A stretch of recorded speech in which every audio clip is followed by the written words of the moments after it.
that you were going to be an actor? Was this something from when you were a kid? It was all supposed to be neutral. No one had anything more than the other. It was all...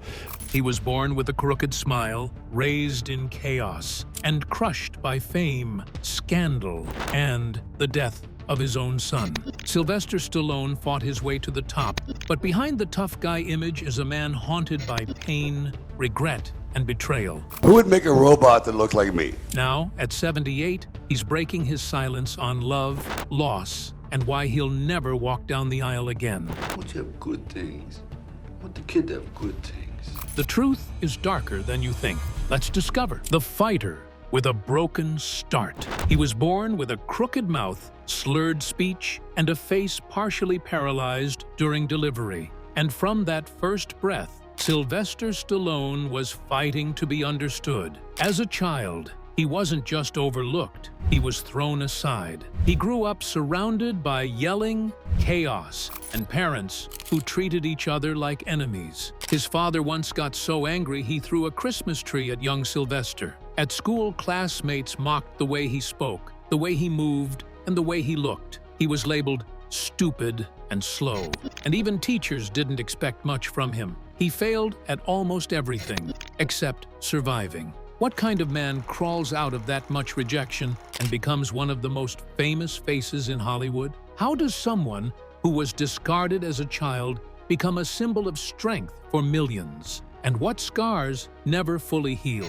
leading a 78-year-old Stallone to finally admit he'll never marry again? Sylvester Gardenzio Stallone was born in 1946 in the gritty Hell's Kitchen neighborhood of New York City. During delivery, the use of forceps accidentally severed a nerve in his face, leaving his lower left lip, tongue, and chin partially paralyzed. That's why he speaks with a signature drawl and always appears to be half smiling. But that crooked smile would become more than a facial quirk.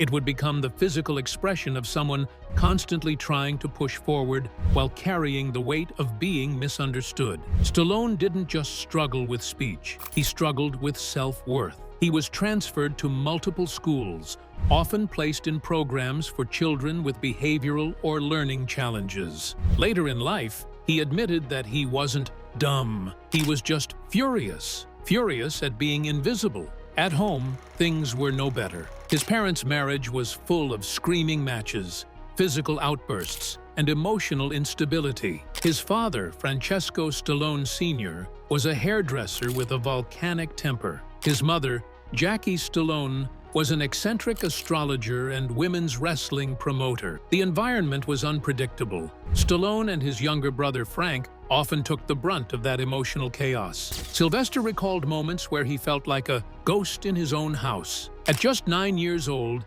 he was sent away to live with foster families, more than a dozen over the course of his childhood. The feeling of being discarded would never fully leave him. As a teenager, Stallone turned to physical training, not out of vanity but survival.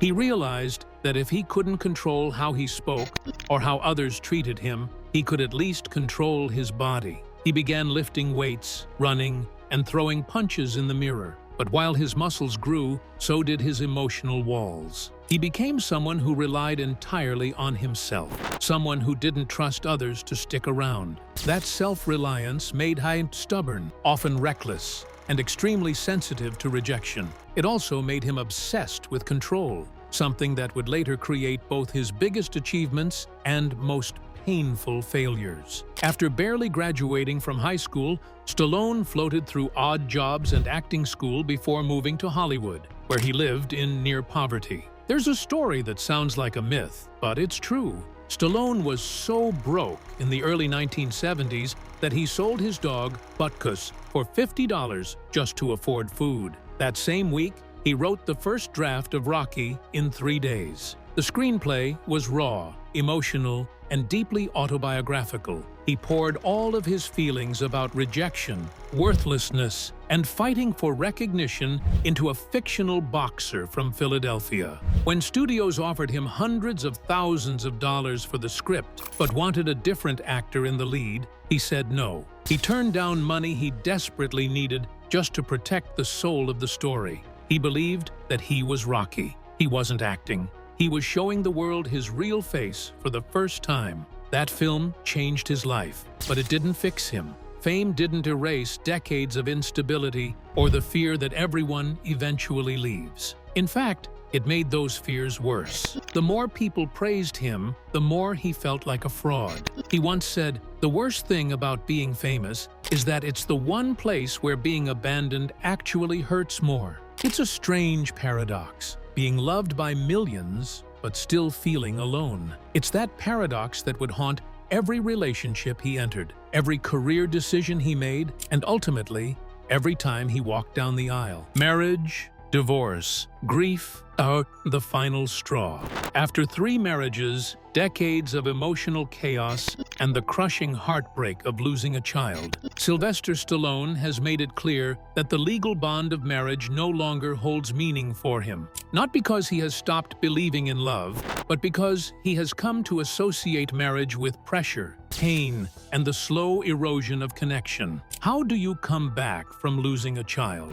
And why did Stallone nearly throw away his longest marriage in his 70s? Stallone's first marriage began in 1974 when he wed Sasha Chak, a photographer and aspiring actress. They were both young, hopeful, and still very much on the margins of Hollywood. Together, they had 2 sons, Sage and Joe. But what began as a grounding relationship quickly buckled under the weight of Stallone's rising fame and the emotional challenges that followed. Their younger son, Joe, was diagnosed with autism at an early age, a moment that shattered their domestic balance. Stallone, already under immense pressure from the industry, emotionally distanced himself. Rather than seeking help or slowing down, he buried himself in film work, turning his pain into productivity. Movies like Rocky II and First Blood may have defined his legacy, but they also served as his way of avoiding the emotional labor of raising a child with special needs. His absence didn't go unnoticed. Sasha, forced into the role of a full-time caregiver, later reflected that she and Sylvester had become strangers. By the time their marriage dissolved in 1985, Stallone was already emotionally depleted.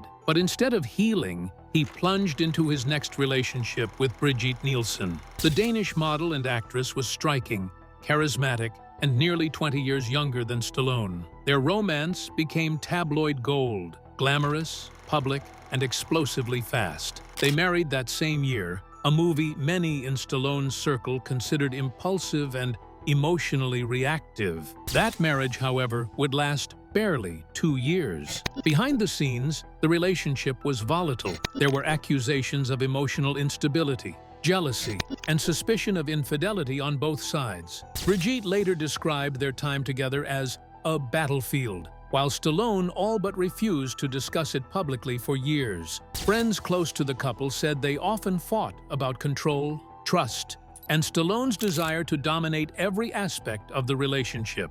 The divorce in 1987 was ugly, and it left Stallone disillusioned, not just with Brigitte, but with the institution of marriage itself. A full decade passed before Stallone attempted marriage again. In 1997, he married Jennifer Flavin, a former model with whom he had shared an on-again, off-again relationship since the late 80s. Their relationship seemed more stable. Flavin was known to be patient, grounded, and family-oriented. They had 3 daughters together, Sophia, Sistine, and Scarlett. For years, Stallone appeared to have found his emotional center. He often praised Flavin for her calm energy and for helping him stay focused during later career challenges. But even this long-standing relationship reached a breaking point.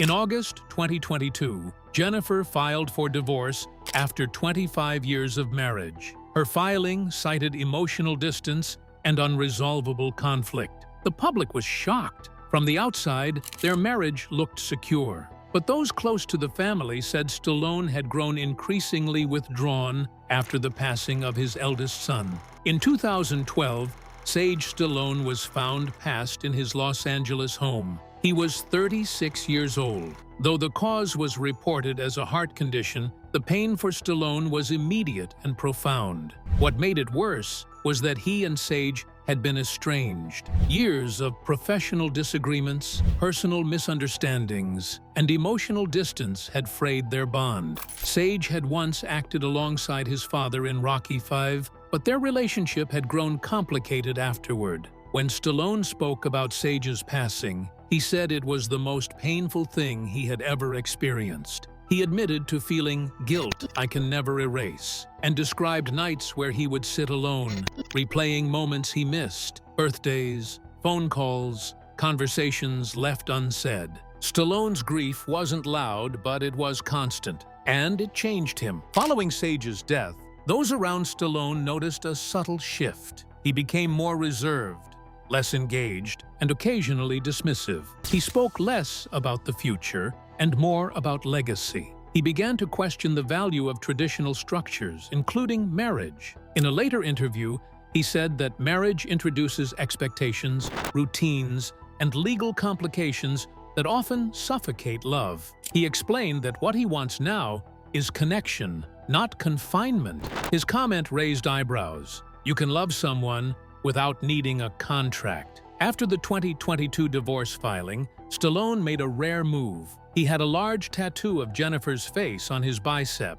covered up with a portrait of his dog, Butkus. Fans and media alike took it as a symbol of finality. But then, in an unexpected twist, Stallone and Flavin reconciled just a few months later. They canceled the divorce, reportedly went through counseling, and even renewed their vows in a quiet, private ceremony. Stallone insisted he had been woken up to what truly matters. But even after their reunion, he has maintained a new philosophy, that love is fluid and marriage is optional. Career meltdown, the dark 90s. By the early 1990s, Sylvester Stallone had reached a point most actors only dream of. He had conquered two of the most iconic franchises in Hollywood history, Rocky and Rambo. And for over a decade, he had represented a gritty, muscular version of American masculinity that resonated across continents. But what happens when the world that once cheered you on suddenly starts laughing at you? The decade opened with Stallone riding high, but the momentum began to collapse faster than anyone expected. In 1991, he released Oscar, a comedy where he played a fast-talking mobster trying to go straight. Audiences didn't get the joke. Critics called it forced, awkward, and career-threatening. The following year, Stop or My Mom Will Shoot premiered, a buddy cop film co-starring Estelle Getty as his crime-fighting mother. Stallone later admitted he only did it out of rivalry with Arnold Schwarzenegger, who had allegedly tricked him into accepting the role. The result was public humiliation. The film flopped. Reviewers savaged it, and Stallone, the same man who once ran up the steps of the Philadelphia Museum of Art to thunderous applause, was now the punchline of late-night talk shows. From there, things spiraled. Demolition Man, in 1993, had a brief spark of success, but it was quickly overshadowed by Judge Dredd in 1995, a film burdened with high expectations and poor execution. The script was uneven, the tone inconsistent, and Stallone's performance was criticized as one-dimensional. That same year, he appeared in The Specialist opposite Sharon Stone. The chemistry was cold, the box office lukewarm, and the reviews were brutal. A year later came Assassins, co-starring Antonio Banderas, which fared no better. One by one, the films failed to capture audience attention, and the media began to turn hostile. Hollywood, a place that thrives on momentum and illusion, suddenly regarded Stallone as outdated. His signature style, gruff, action-heavy, emotionally restrained, was no longer in vogue. The rise of younger, more versatile actors left him stranded. He didn't receive serious offers for dramatic roles. The Oscars ignored him. His name started disappearing from casting lists. He was still famous, but fame alone wasn't enough anymore.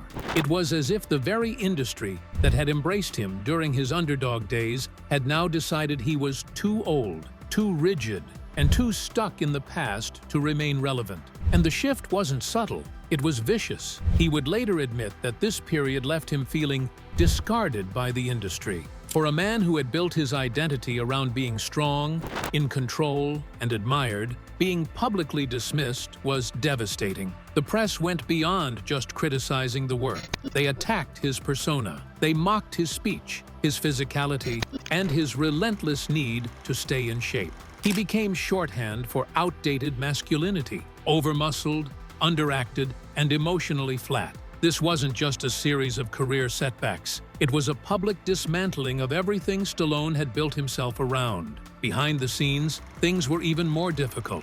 Rumors swirled about growing financial pressure. Despite massive earnings throughout the 1980s, Stallone had a reputation for extravagant spending. He owned multiple luxury properties, kept thoroughbred horses, and was entangled in numerous lawsuits, some relating to contracts, others involving personal disputes. Insiders speculated that he had to keep working, even in low-quality roles, just to maintain his lifestyle.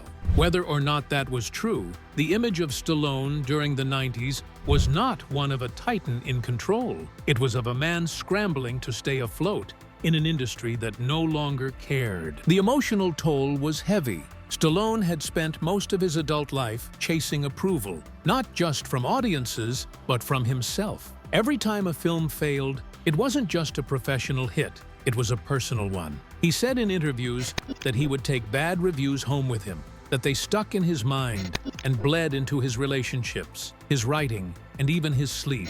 He once described the 90s as 10 years of doubt, a period where he questioned his choices, his instincts, and his value as a storyteller. His fear of becoming irrelevant became real. But perhaps the most painful part of this decade wasn't the external criticism, it was the loss of purpose. Stallone had never seen himself as just an actor. He was a creator. He wrote, he directed, he shaped the characters he portrayed. He wasn't just playing Rocky, he was Rocky. So when his work began to lose meaning in the eyes of others, it started to lose meaning for him too. It's this period that reshaped how Stallone saw himself and his relationships. If work wasn't secure and fame wasn't real, then what was? He became more withdrawn, more controlling, and more distrustful of people's intentions. The same traits that made him powerful on screen became obstacles in his personal life. It was about identity, aging, and watching a dream you once fought for begin to fade. Body, surgery, and the cost of being sly. For decades, Stallone pushed his body far beyond its natural limits, performing dangerous stunts, engaging in intensive weight training, and attempting to maintain the kind of physique that had become his personal brand. But behind the sculpted image was a man dealing with chronic pain, multiple surgeries, and the psychological toll of never being able to slow down. Years of brutal stunt work came with a long list of consequences. During the filming of The Expendables, Stallone suffered a broken neck while shooting a fight scene. The injury required emergency surgery and the insertion of a metal plate in his spine. He has also torn tendons, dislocated shoulders, and suffered multiple herniated discs throughout his career. Each injury was met with surgery, rehabilitation, and a relentless return to the gym. But as he aged, the recovery periods got longer, and the pain became harder to hide. He admitted in interviews that the physical pain was constant, and that he often had to rely on painkillers just to get through the day. But what he rarely spoke about was the mental pressure that came with it, the fear of becoming physically irrelevant. In the 1990s, as Stallone's movie career started to cool, his focus on appearance only intensified. In an industry obsessed with youth and perfection, Stallone felt the creeping anxiety of aging in front of the world. Public image was everything, and for someone who had always been viewed through the lens of strength, wrinkles, and weakness were not acceptable. During this period, he underwent facial surgery, reportedly to reshape his jawline and improve symmetry. While Stallone said the procedure was partly reconstructive, due to years of injury and wear, many speculated that it was also a reaction to the growing insecurity about his changing appearance. The media fixated on the changes, and his face became a subject of scrutiny rather than admiration. He didn't deny the work, but he also didn't explain it in detail. leaving fans to wonder how much of Sly was real and how much had been quietly remade. The emotional cost of maintaining his body was just as intense as the physical. Stallone spoke openly about the psychological effects of staying in shape. Not just the discipline, but the obsession. He said he couldn't look in the mirror without mentally measuring himself against a younger version of who he used to be. The pressure to remain fit, lean, and strong became a kind of mental trap. Every photo taken by the paparazzi, every moment on camera, was an opportunity to be judged. He once said, "I live in fear of letting it all go." That fear wasn't about looking bad, it was about disappearing. To fight that decline, Stallone began experimenting with unconventional methods to preserve his body. He admitted to using hormone therapy, including testosterone and human growth factors, in an attempt to maintain muscle mass and energy. While legal in certain medical contexts, these treatments often sit in a gray area, highly controversial and not without risk. Stallone defended his use by saying that his body was burned out from years of physical stress and that standard health routines no longer worked for him. Critics questioned the ethics of promoting such regimens, especially when so many younger fans looked up to him. But Stallone insisted it was a personal choice made from necessity, not vanity. This drive to remain physically powerful became a defining feature of Stallone's later years. Even as his peers embraced aging and softer roles, Stallone kept pushing his body to resemble the heroes he once played. He returned to the Rocky and Rambo franchises not just as a performer, but as someone attempting to keep control over his image. But beneath the muscle and the discipline was a man fully aware that time was catching up. He acknowledged the loneliness that came with that realization, that even though he looked strong, he didn't always feel strong. And that disconnect made him more withdrawn, more private, and more emotionally hesitant to let people close. The most difficult part may not have been the injuries or the surgeries, but the fact that all of it was invisible to the public. No one sees the rehab sessions. No one sees the moments alone when the lights are off and the cameras are gone. And the person in the mirror isn't a movie star, but a man just trying to hold himself together. Stallone once said that the physical pain was manageable, but the emotional pressure of always having to be Sly Stallone was the part that nearly broke him. And perhaps that pressure is exactly why he keeps his relationships at arm's length. Because intimacy, like fame, exposes what you can no longer hide: scandals, allegations, and public scrutiny. In 2017, a troubling headline caught the world off guard. Sylvester Stallone, a man known for decades as the stoic, tight-lipped icon of strength, was suddenly the subject of a serious allegation. A woman came forward accusing him of misconduct tied to an incident that allegedly occurred in the 1980s. Stallone immediately denied the claims, calling them false and deeply damaging. The case was reviewed by the Los Angeles District Attorney's Office, but no charges were ever filed due to a lack of sufficient evidence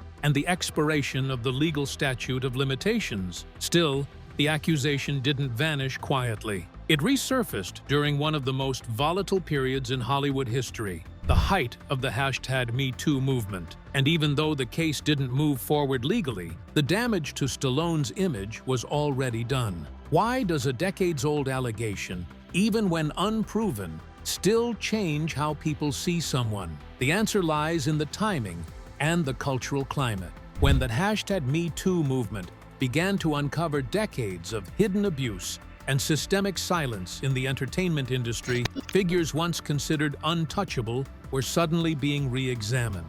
Not just for their actions, but for the way they responded to those actions. In this atmosphere, public silence was no longer interpreted as grace or restraint. It was seen as avoidance, and sometimes even guilt. Stallone's decision not to speak publicly about the matter became a source of speculation. Unlike other actors who issued detailed denials or public apologies, even in cases where they weren't legally charged, Stallone opted to keep a low profile. He released a brief legal statement through his attorney, firmly denying any wrongdoing, but then stepped back from the spotlight. There were no interviews, no press tours addressing the claims, and no social media outreach. He didn't explain himself, didn't attempt to clear the air, and didn't engage in public dialogue the way many of his peers did. For some, this silence was seen as a strategy, an attempt to avoid giving the story more life. But for others, it raised unsettling questions. Was it emotional distance? Was it legal caution? Or was it simply a man who believed that his denial should have been enough? This wasn't the first time Stallone had faced scrutiny for behavior that critics described as emotionally detached or out of touch. Throughout his career, he had often made offhand comments in interviews that, at the time, passed as typical tough guy bravado. But in the era of digital re-examination, many of those moments began resurfacing, and they didn't age well. In particular, clips from the 1980s and 90s showed him speaking about women and relationships in ways that now come across as transactional and emotionally cold. One interview where he described the dynamics of fame and dating was especially criticized, with viewers pointing out how disconnected his remarks felt from any real emotional accountability. At the time, these interviews were shrugged off. Today, they are seen through a much harsher lens. Another factor that added fuel to the fire was the absence of any visible support for the movement. While many celebrities used their platforms to speak out, either by sharing their own stories or showing solidarity with survivors, Stallone stayed quiet. He didn't attend public rallies, didn't join any panels, and didn't post anything that acknowledged the changing conversation. While this may have been a personal decision, it created a perception that he was unwilling to evolve with the culture around him. His fans noticed. So did the press. And even if no one could point to a concrete misstep in recent years, the emotional distance alone became a story. But perhaps nothing changed him more, publicly and privately, than his complicated relationship with fatherhood. When asked about parenting in recent years, Stallone didn't sugarcoat it. He called it his biggest challenge and, in the same breath, his biggest gift. That contradiction says everything. His relationship with his eldest son, Sage, was especially complicated. While Stallone has spoken about the depth of his grief following Sage's passing, what cuts deeper is his regret about the emotional distance that existed between them at the time. They were estranged, and in interviews, he's reflected on the years they lost to misunderstandings, ego, and missed phone calls. "I should have done more," he once said. For someone whose identity was built on discipline and control, failing at being present for his own child was a kind of emotional defeat he never quite recovered from. With C.R. Joe, diagnosed with autism at a young age, Stallone has described feeling overwhelmed and powerless. He didn't know how to respond, how to show up. His instinct, shaped by a rough upbringing and hardened by Hollywood, was to retreat into work, to provide financially and protect from afar, rather than emotionally engage. He has said that part of him was afraid to get too close, afraid that he couldn't fix what he didn't understand.